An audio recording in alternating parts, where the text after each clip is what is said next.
Bueno, la Asociación de Exportadores del Perú, ADEX, exportadores no tradicionales principalmente, hizo noticia hace unos días cuando anunció que se retiraba de CONFIEP, que se supone que alberga, digamos, a todos los gremios.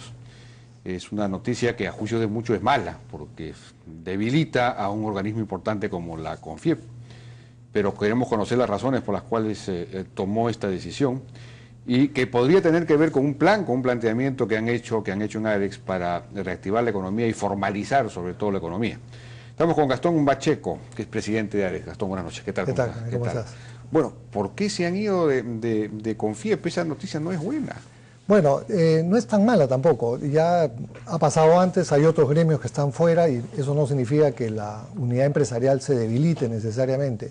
Creemos que efectivamente todos tenemos que estar alineados si es que hay una amenaza al sector privado como tal o a la actividad económica enmarcada en lo que manda la Constitución, que es una economía social de mercado. En la medida en que no hay una amenaza de ese tipo, creemos que es más saludable que los gremios que tienen propuestas independientes las manejen y las puedan vocear con total autonomía, sin tener que estar sujetos, digamos, a las limitaciones que puede imponer la búsqueda de consensos, ¿no? Entonces, creemos que es una posición razonable, no creemos que vaya a comprometer la unidad empresarial y sí más bien creemos que va a permitir que el gobierno escuche una voz que representa, como tú bien decías, a los exportadores no tradicionales que están pasando por momentos angustiosos. Un exportador que deja de exportar pierde mercado. Recuperar eso le toma años. No es una venta simple, es abrir un mercado lo que hay que hacer. Entonces, realmente tenemos que cuidar mucho las exportaciones y ahora es el momento indicado para empezar a hacerlo. ¿Y cuál es la causa? Hay un problema de competitividad, evidentemente. Sin ninguna duda. Para nosotros, lo que nosotros estamos planteando básicamente es hacer un TLC interno. Ya hemos firmado Tratado de Libre Comercio con 18 países, pero no lo hemos firmado con el Perú. En el Perú estamos divididos por una enorme barrera que es la formalidad. La formalidad se ha vuelto una pequeña burbuja en la que nos movemos 12% de las unidades productivas del país, 1 de cada 4 trabajadores. Quiere decir que no es la realidad de la mayoría del país. Y esa realidad limita la capacidad que tienen las empresas de crecer, de innovar, de invertir. Y eso, obviamente, implica menos posibilidad de exportación. No sé si sea posible mirar unos gráficos que a ver, un gráfico que... Es un gráfico que muestra la evolución a partir justamente de la firma del TLC con Estados Unidos, cómo ha ido creciendo la producción manufacturera y cómo ha ido creciendo la importación de bienes de consumo. Lo que vemos es que la importación de bienes de consumo ha crecido casi 180%, mientras que la producción de bienes manufactureros ha crecido solo 80% en el mismo periodo. Es decir, el TLC con Estados Unidos ha sido bueno, se ha beneficiado el país, pero no le estamos sacando todo el provecho que podríamos porque lamentablemente no tenemos capacidad para exportar productos, sobre todo de valor agregado. ¿Pueden sacar, por favor? Si vemos la siguiente lámina, lo que vamos a ver es que el balance comercial que tenemos entre sectores en el Perú es terrible. Exportamos más o menos de enero a agosto hemos aportado casi 25.000 millones, ya estamos importando más que eso, tenemos una balanza comercial deficitaria, pero cuando analizamos por sectores vemos que hay muchos sectores que tienen unos desbalances enormes. Es decir, por ejemplo, en el sector metalmecánico importamos 10.000 millones de dólares y exportamos 350. Es decir, tenemos un sector metalmecánico capaz de exportar. Estábamos exportando antes más, ¿no? En el sector metalmecánico hemos llegado a exportar, no sé, 600, 700 millones de dólares. Esto es enero-agosto. Vamos a estar seguramente por los 500 millones, pero lo que es significativo es que tenemos la oportunidad para un crecimiento enorme de ese sector, si es que pudiera aprovechar las oportunidades del mercado interno. Y lo mismo pasa con todos los otros sectores. El que es dramático es el sector maderero. El sector maderero ha exportado en estos 8 meses 110 millones y ha importado más, siendo el Perú un país tan rico en bosques que tiene N veces más que lo que tiene Chile y sin embargo importamos madera.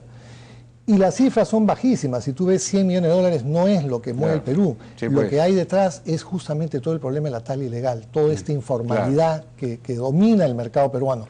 Eso agobia a las pocas empresas formales, les impide crecer, les impide desarrollarse y por tanto no pueden exportar. Bueno, vamos a regresar con la propuesta después de una pausa.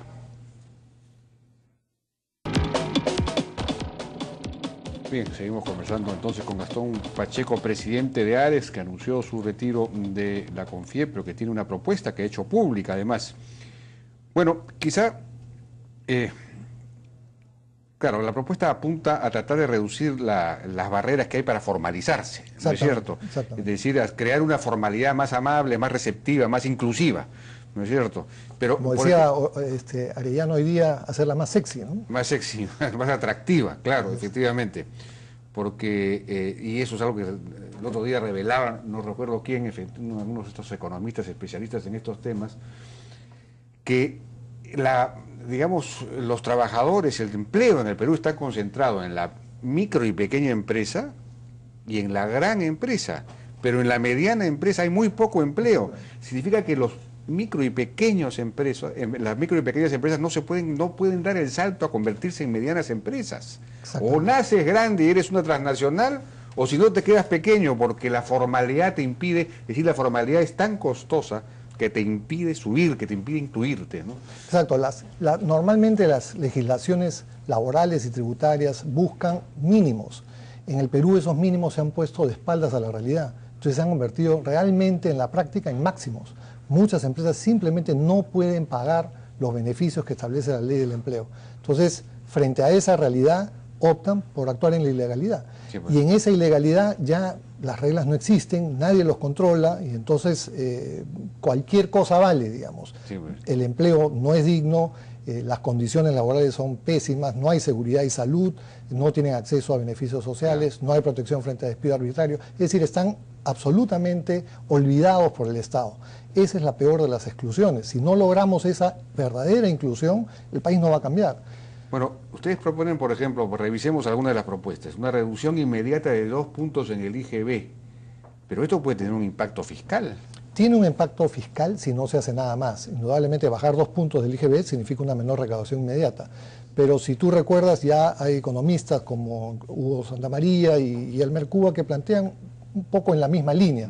En estudios económicos ya hemos calculado... Era la propuesta de Pedro Pablo Kuczynski también en la elección pasada. Exactamente. Ir bajando el IGB 5 puntos. Exactamente. Y nosotros apuntamos a que debería llegar a un 10%, que es posiblemente un nivel en el que el Perú formal e informal borraría esas fronteras. Ya, pero bajar 2 puntos del IGB ahora...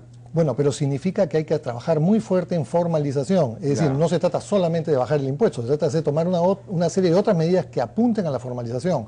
Yo escuchaba en el segmento anterior que están haciendo este esfuerzo notable, loable, de erradicar la informalidad. Pero si no se resuelve el problema detrás, ¿esa gente qué va a hacer? Claro. Quizás no se vaya una cuadra más allá, quizás se busque otra zona, pero tenemos que encontrar una solución al problema detrás, no solamente a la expresión del problema. ¿Qué dice la conversión de exoneraciones en impuesto de tasa cero? Eso no entiendo nada. Esa es la más complicada, pero es la más importante también. Lo que ocurre es que cuando un productor, por ejemplo, un productor de papa, vende su papa en el mercado, esa papa no paga IGB. Ya. Pero el productor, para llevar la papa hasta el mercado, ha pagado varios IGBs. Sí. Para empezar, el del flete, el de algunos de sus insumos agrícolas. Esos IGB que ha pagado no los recupera, porque no cobra un IGB del consumidor. Entonces es pérdida para él. Frente a esa pérdida, ¿cuál es su incentivo? Tratar de evadir ese IGB. Entonces ahí hemos prendido la mecha para la informalidad de todas las empresas. Entonces lo que planteamos es que el efecto al consumidor sea el mismo, que no se le cobre el IGB, pero el costo de esa medida lo asume el Estado. Es decir, los IGBs que pague el productor se los devuelve el Estado. Lo mismo que ocurre con las exportaciones. Cuando un exportador realiza la exportación, recupera los IGBs. Es un rollback. No exactamente, pero es una devolución del impuesto pagado por IGB. ¿Pero han cuantificado ustedes? Lo hemos cuantificado. Cuando llegue a 10% el IGB, es decir, en su plenitud, el impacto fiscal que hemos calculado nosotros es apenas la tercera parte del Fondo de Estabilización Fiscal que tiene ahorrado el MEF en este momento. Es decir, es un impacto grande, pero perfectamente. ¿El fiscal está que en $5.000 millones? ¿En cuánto está? Algo más. $7.000 millones. 7.000 millones de dólares. Y esta medida no llega sino a la tercera parte de eso. ¿Por qué? Porque tiene una serie de efectos, de recuperación de IGB. También planteamos, por ejemplo, la generalización del RUS, del régimen unificado del impuesto a la renta. Ahora solo es aplicable a la micro. Nosotros planteamos que vaya hasta la mediana. Ese es un canal ¿Y en qué consiste? pagar impuesto a la renta solo a base del IGB. Es decir, no se le pide contabilidad a la empresa, sino simplemente que lleve el control de sus ventas. Con el control de sus ventas paga el IGB y un porcentaje se aplica para el impuesto a la renta. Entonces, de esa manera recaudas más sin obligar a las empresas al sobrecosto, que significa contador, abogados, etc. Entonces, hay una serie de medidas. Pero ustedes han cuantificado todo eso. Hemos cuantificado todo eso. ¿Y el resultado neto? El resultado neto es que el país se formaliza. Y eso es lo que tenemos que tener en cuenta. Esto no es un tema de caja fiscal. No podemos seguir mirando el país como si fuera solamente sumas y restas. Aquí hay gente que está viviendo fuera de la ley. Necesitamos que esa gente sea la minoría y esté en la cárcel. Ahora es la mayoría y circula al lado de nosotros. El costo fiscal. El costo, como te digo, es perfectamente manejable. ¿Sí? Es perfectamente manejable si es que el gobierno toma las medidas de compensación que nosotros estamos planteando también. Dice reducción del impuesto a la renta empresarial de 30 a 15%. La elevación del impuesto a los dividendos de 4.1 a 20% y la extensión del régimen simplificado del impuesto de renta para las pequeñas y medianas empresas, lo que acabas de decir. Así es. Pero lo anterior... Lo anterior es fuerte, la reducción del impuesto a la renta es significativa, pero igual creemos que es el momento de que las empresas apuesten por el país. Ahí estamos penalizando a aquellas empresas que retiran los dividendos. A esas se les está cobrando mucho más. Distribución de dividendos. Eso, digamos, es como es en Chile. Exactamente. Pero en Chile estaban dando marcha atrás un poco acerca de eso. Sí, ellos, felizmente para nosotros, que yo creo que ese es otro aspecto de la oportunidad que tenemos, están dando un marcha atrás en su reforma tributaria en un sentido equivocado. Y eso nos abre una oportunidad a nosotros para salir y competir y recuperar posiciones en el mercado internacional. Ajá. Bueno, en la propuesta laboral, ustedes proponen una simplificación total para todos, pero para los nuevos contratados. Para los nuevos, no tocamos el régimen actual, es decir, las personas que en este momento están empleadas con el sistema que tienen 30 días de vacaciones y todos los demás beneficios, que lo sigan manteniendo. Nosotros creemos que las empresas que actualmente pagan eso, lo pueden pagar y deben seguir pagándolo. Pero el problema son todas esas pequeñas y microempresas que no pueden pagarlo. Entonces, para esas hay que crear un nuevo régimen que les permita ser legales, que les permita ser formales.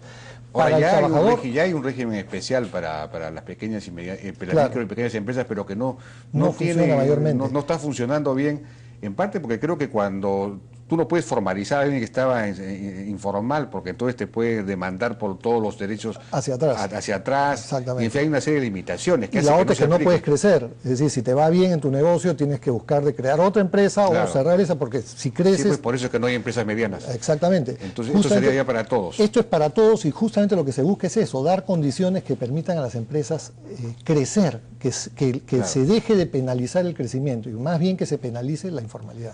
Bueno, ojalá que esta propuesta de ADEX, pero ya regresando rápidamente, ¿quién en Confiep puede estar en desacuerdo con esto? ¿Por qué se van de Confiep? Bueno, simplemente necesitamos un margen de maniobra mayor. Si hemos recibido... Pero si ustedes están en Confiep, ¿no nos dejan hablar? No, por supuesto que sí. El tema es que esta es una propuesta que de alguna manera rompe ciertos paradigmas y hay una preocupación en ciertos segmentos empresariales de que pueda terminar siendo un boomerang, que en lugar de conseguir una mejora, consigamos el efecto contrario. Entonces decíamos, oye, el régimen agrario funciona estupendamente bien, no lo toques, no lo menciones, no lo pongas sobre el radar.